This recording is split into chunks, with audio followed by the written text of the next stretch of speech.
down, I know you got me, baby.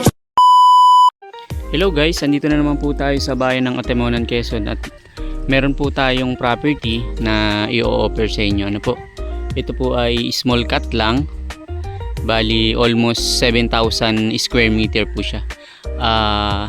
The best po itong gawing mini farm. Yan. So ito po yung barangay road niya. Ito pong natututukan ng ating camera. Ano po? Then ito po yung property.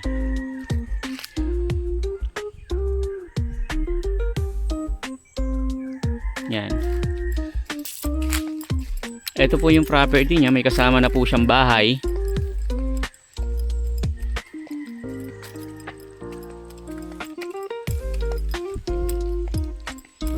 Yan. Bali, start po tayo dito. Ano po?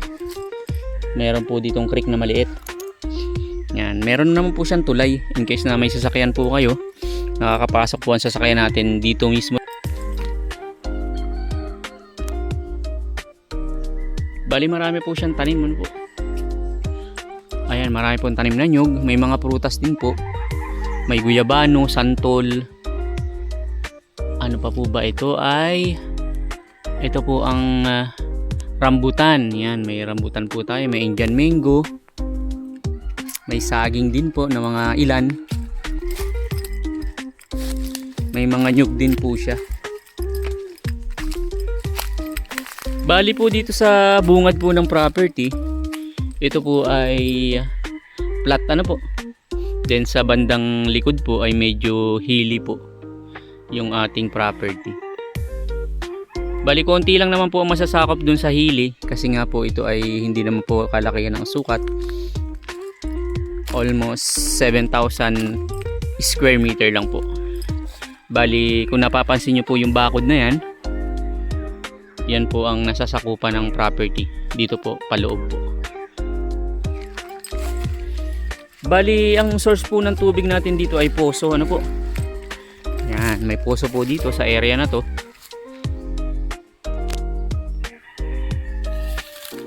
Yan, lapitan po natin. Yan, maganda po ang source ng tubig natin dito. Ano po? Yan. So, ito po yung hose niya na sinusupply niya dun sa bahay. Yan po. Ikutin po natin para makita nyo naman po ng malapitan. The best po ito sa mga naghahanap ng mini farm na ang gusto ay pagbaba ng sasakyan ay nandito na sa property o kaya andito na sa bahay nila. Yan. Dito po ay maraming guyabano din sa area na to. Yan. Bali kasama na po yung bahay. Medyo i-renovate lang po na konti yung bahay. Bali up and down po itong bahay na ito. Concrete. Konkreto naman po siya. Yan.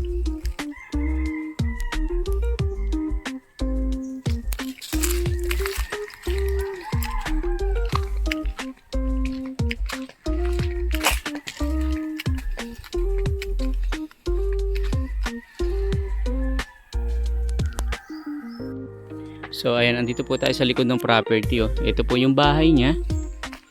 Then ito po ay sako pa po ng property. Ito po. Ayan. Bali ang boundary niya po ay itong creek na maliit. Paikot dyan po. Iikot po tayo dyan. Ang dami pong guyabano. May mga saging din po. Then may mga nyug din po siya. Siguro ang mga nyug po nito ay almost 100 na po. 100 to 150 po.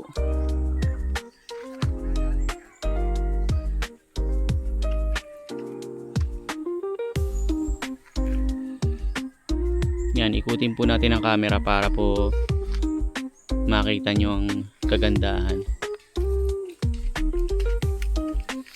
Meron din pong mga mahogany sa paligid po ng ating property. Yan. Hindi pa po kalakihan pero ito po ay nasa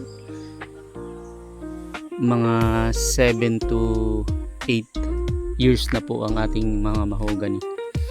Then sa gawi po dito, kung mapapansin nyo po, medyo mataas na po dyan, ano po, Medyo hili na po pero marami pa pong nyug. Yan sa banda po dun, yun po ang pinagkokoprahan nila. Ano po? Yan. Yan. Bali, andito po tayo sa dulo po ng property. Ano po? Ang boundary po nito ay itong creek, paikot. Yan po. So sa mga naghahanap po ng property na small cut lang po, the best po itong mini farm. Napakalamig po ng lugar. Meron po tayong produktado po ang lugar na ito. Marami pong fruit bearing and may mga puno po ng nyug na maaari po nating pagkuhaan ng kopra. Ano po? Yan.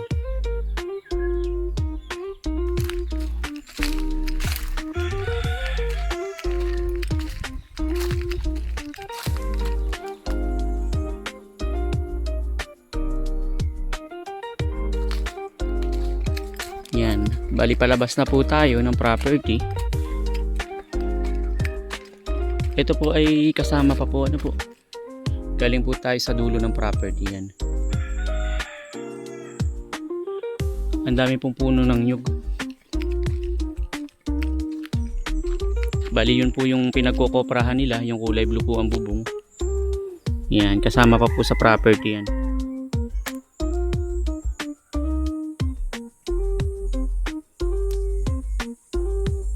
Sa mga naghahanap po ng property na ang gusto ay pagbaba ng sasakyan ay andito na po sa property o kaya ay andito na sa bahay nila, ito po ang maire-recommend ko sa inyo. Ano po?